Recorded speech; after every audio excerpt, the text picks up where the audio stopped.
안녕하십니까, 덱스니어 파트너스 탱글대원입니다. 왜 오늘은 탱글탱글 안 해줘요? 별로 안 탱글탱글하더라고요. 제가 오늘 할 게 뭐라 그랬죠? 보험과 세금 관련 얘기. 그죠? 오늘 할 게 뭐냐면은 진짜 그냥 보험이랑 세금 다 해볼 거예요. 물론 다 못할 수는 있어요. 근데 제가 생각하는 여러분이 알아야 할 중요한 거는 다 할 겁니다. 근데 그럴 수는 있어요. 제가 생각하는 부분과 여러분이 생각하는 부분은 다를 수 있잖아요. 그래서 제가 설명하는 중간중간에 황 부장님이 아마 대신 질문을 해주지 않을까. 솔직히 이 부분은 저도 정확히는 잘 몰라가지고. 그래요? 네. 그럼 오늘 저를 통해서 배우세요. 저도 그래서 배우려고 지금 준비하고 있습니다. 그래서 아무 준비 안 해왔구나.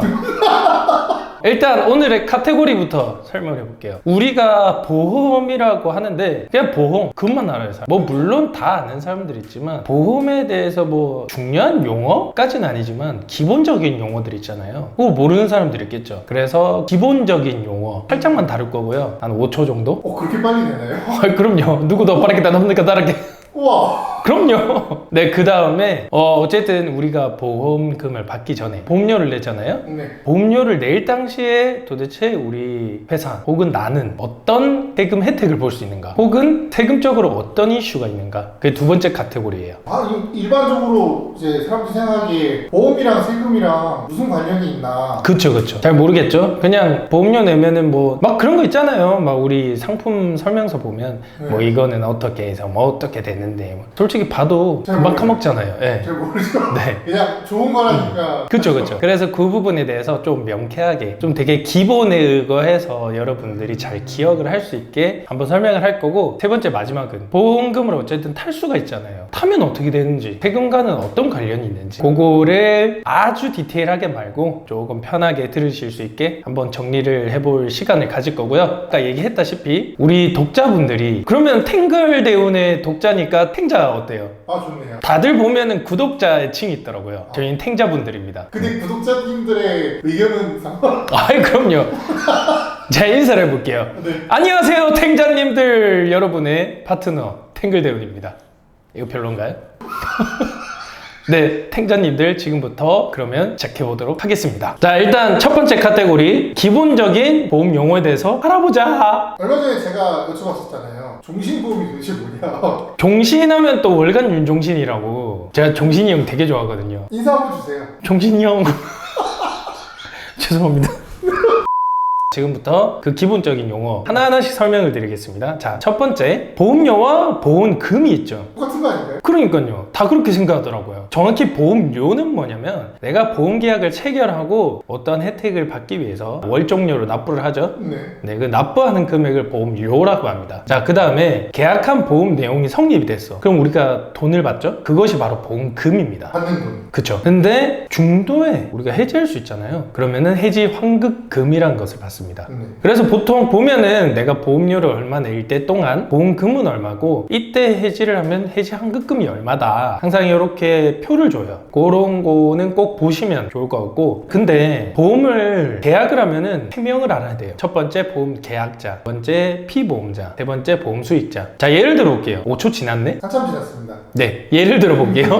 나를 위해서 엄마가 보험을 들어줬어. 그러면은 엄마가 보험 계약자가 되고요. 나를 대상으로 하니까 내가 피보험자가 됩니다. 피보험자인 사람이 뭐 예를 들면은 진짜 보험 계약상 뭐 생명보험이다 이러면은 생명에 큰 위협이 가했거나, 상해보험이다 내가 크게 다쳤거나 이런 것들이죠. 그 대상이 되는 사람이 피보험자고, 마지막 보험 수익자, 보험 계약에 따른 내용이 성립이 되었을 때 그때 돈을 받는 사람이 보험 수익자가 되는 거죠. 그러면은 만약에 예를 들어서요. 네. 뭐 그럴 일은 없지만 네. 제 동생이 네. 보험 계약자고요. 네. 제가 피보험자인데요. 네. 계약 수익자가 동생인 거예요. 네. 그런 것도 있겠네요. 그럴 수가 있죠.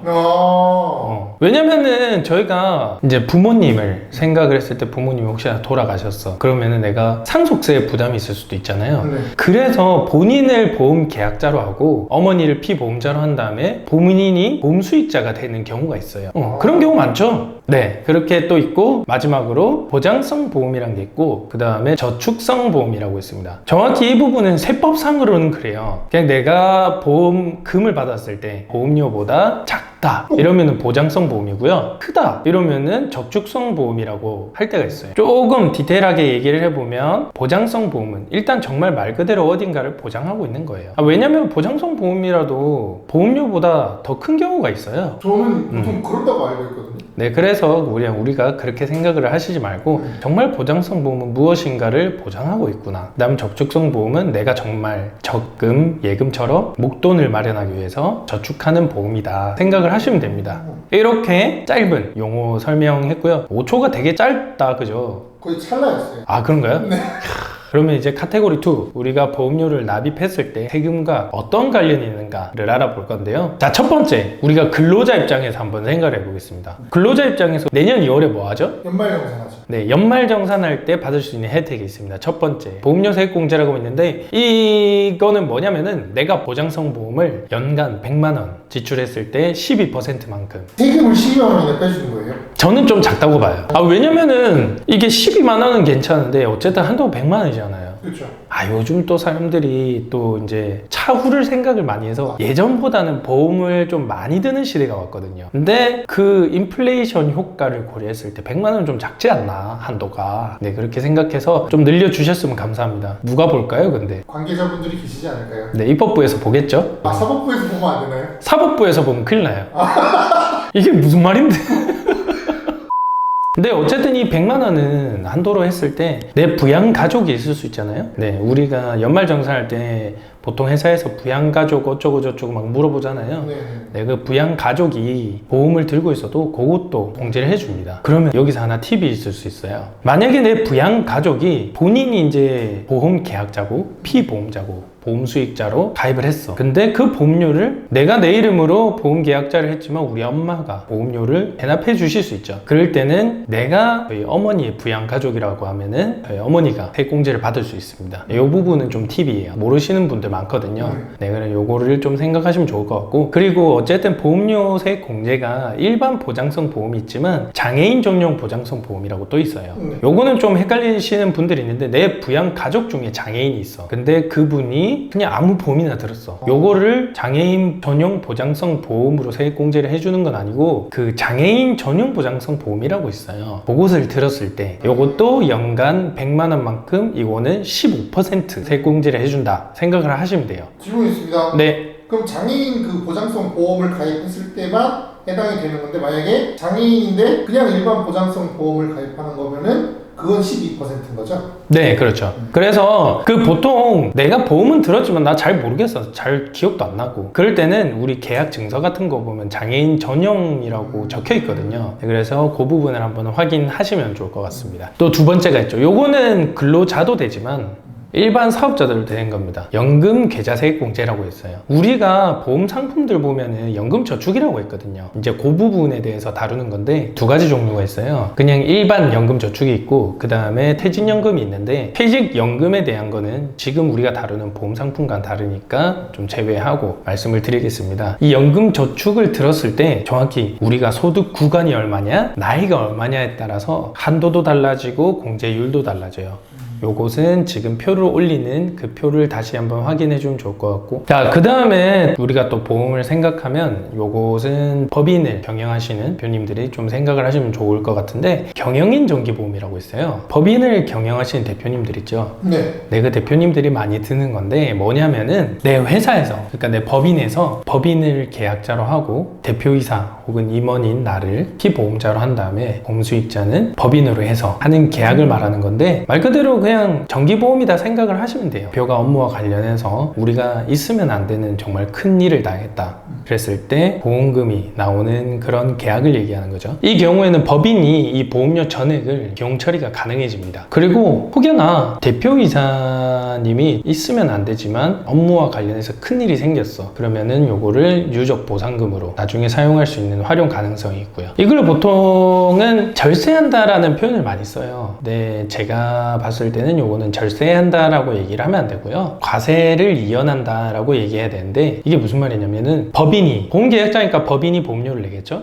그러면은 계속 비용으로 받을 수 있어요. 근데 보험금을 받을 사유가 생긴다거나 아니면은 도중에 해지해서 회지 환급금이 생긴다거나 하면은 법인이 그 돈을 받겠죠. 그러면은 전액을 수익으로 잡습니다. 그러면은 지금 비용 처리를 했다가 나중에 똑같이 수익으로 잡는 거죠. 물론 그 금액이 더 클 수도 있고 작을 수도 있어요. 언제 해지하냐에 따라서. 사실 제가 아까는 그렇게 얘기했지만 뭐 절세가 불가능한 건 아닙니다. 어떻게 하냐면 보통 이제 해지를 한다고 하면은 그럴 때가 많겠죠. 정말 대표이사님께서 법인을 이제 폐업을 해야겠다. 퇴직을 하시잖아요.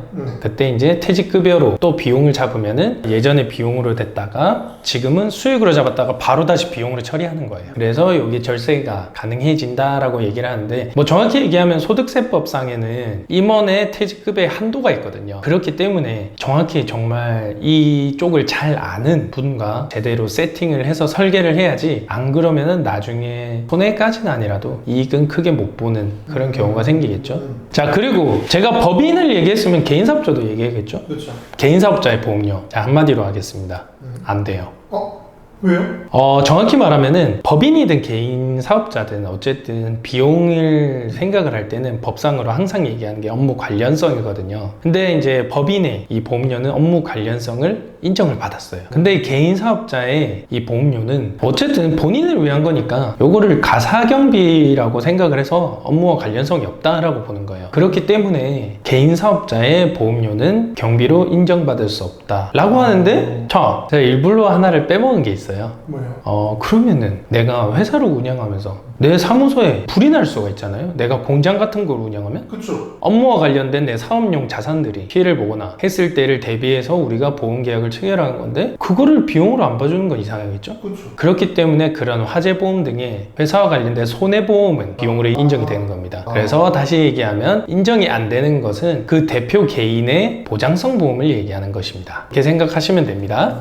자, 그리고 마지막으로 그런 게 있어요. 우리가 회사를 운영하다 보면 내 직원이 우리 회사를 다닐 때 혹시나 큰일이 생기면 내 직원한테 어떤 보장을 좀 해주고 싶다 하는 분들이 계실 거예요.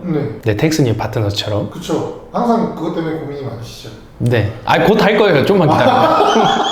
네, 어쨌든 그래서 이제 직원을 대상으로 하는 단체 환급부 보장성 보험이 있고 단체 순수 보장성 보험이라고 있는데 다 이제 직원들을 위한 단체 보험이고 요건 좀 싸요. 그래도 보장이 생각보다 잘 되는 거거든요. 요거는 정말 직원들을 위해서 회사 혹은 개인 사업자 대표님이 납부를 하는 거고 요것은 연간 70만 원 정도 비용 처리가 가능해집니다. 이거는 그러면은 무조건 하는 건 아니고 마음씨 좋으신 사장님들은 이제 하시는 거예요? 마음씨 좋으신 분들도 하고요. 회사 비용이 없는데 비용이나 넣어볼까? 하고 하시는 분들이 있어요. 약간 그렇게 하면서 이제 생색도 내는 거죠. 내가 너희를 위해서 요 정도 한다. 그런 거죠. 근데 한 가지 주의할 점을 좀 말씀드리면 이 보험들 말고 정말 직원 개인의 보험 있잖아요. 그거를 회사가 만약에 내준다. 그런 거는 비용 처리가 안 되고요. 급여로 처리가 됩니다. 그거는 잘 생각을 하시면 될 것 같고요. 지금까지 제가 이제 납입에 대한 세금에 관련된 문제를 한번 다뤄봤는데 지금부터는 수령했을 때 우리가 생각해야 될 세금 문제를 한번 다뤄보도록 하겠습니다. 일반적으로 우리가 보험 차익이 생긴다. 뭐 예를 들면 어쨌든 보험료보다 보험금이 많다거나 뭐 해지환급금이 많다거나 했을 때 보험 차익은 우리가 소득세법상 금융소득이란 것으로 과세가 됩니다. 근데 웬만한 보험과 관련된 거는 과세제가 엄청 많아요. 네, 우리가 비과세라고 생각하는 과세제가 엄청 많고요. 간혹 과세를 하는 경우가 있거든요. 근데 이런 부분은 정말 보험 설계사분들이 제대로 전부 다 알고 계시거든요. 이 부분은 그때그때 관련해서 상품 설명서 혹은 그 설계사분한테 물어보셔서 이게 과세가 되는 건지 안 되는 건지 판단을 해보시면 될 것 같고요. 그리고 두 번째, 만약에 정말 내가 보험 계약자고 내가 피보험자인데 보험 수익자가 내 상속자로 돼 있어. 그러면은 내가 죽었을 때 보험금을 타는 내 상속자는 상속세를 납부하게 되는 거고요. 아까 잠깐 얘기했던 부분인데 만약에 보험 계약자, 피보험자, 보험 수익자 전부 다 황 부장님이었어요. 근데 내가 돈 내주고 있어. 그러면은 내가 돈 증여한 거죠. 그래서 그거는 증여세로 과세가 될 수가 있고 어쨌든 이런 경우도 있습니다. 내가 보험 계약자야. 근데 있는데 내 생명을 보장하는 그런 상품이 아니고 그냥 일반 정기보험이라던가 뭐 등등 손해보험 등등인데 보험 수익자가 만약에 다른 사람으로 돼 있어요. 그러면은 전부 다 증여세가 과세가 되는 거예요. 저희 엄마가 계약자고요. 네. 제가 피보험자고요. 네. 수익자가 저예요. 네. 근데 엄마가 보험료를 계속 내주고 있잖아요. 네. 그리고 제가 보험료를 탔어요. 네. 그럼 그건 증여가 되겠네요. 그러면 황 부장님이 증여를 받게 되는 거예요. 어. 그래서 여기서 우리가 주의해야 할 점은 피보험자가 아니고요. 네. 보험 수익자와 보험 계약자입니다. 네, 이 두 가지가 다르면은 어떻게든지 세금이 발생할 가능성이 높아집니다. 그래서 그 부분을 생각을 하시면 되고 뭐 사실 수령 단계에서는 이 부분 아니면은 크게 다를 부분은 없어요. 그러면은 어. 보험과 세금의 문제에서 네. 한 가지만 딱 기억해라 하시는 게 혹시 있을까요? 한 가지만 기억해라. 네. 굳이 한 가지만 얘기한다면 보험 계약자와 수익자가 다를 때는 세금 이슈가 발생할 수 있다. 이 부분을 아시면 될 것 같고 끝으로 마치면서 제가 한 가지 말씀드리면 제가 보기에는 예금, 적금보다 사실 보험 상품이 재테크하기는 훨씬 좋은 상품들이 많거든요. 저희 노후나 혹은 저희 자식들을 위해서 준비한다면은 보험 상품을 한 번쯤 생각하셔도 괜찮지 않을까 싶습니다. 그러면은 저희는 여기까지 하고 물러가도록 하겠습니다. 지금까지 텍스니어 파트너스 탱글대운이었습니다. 감사합니다.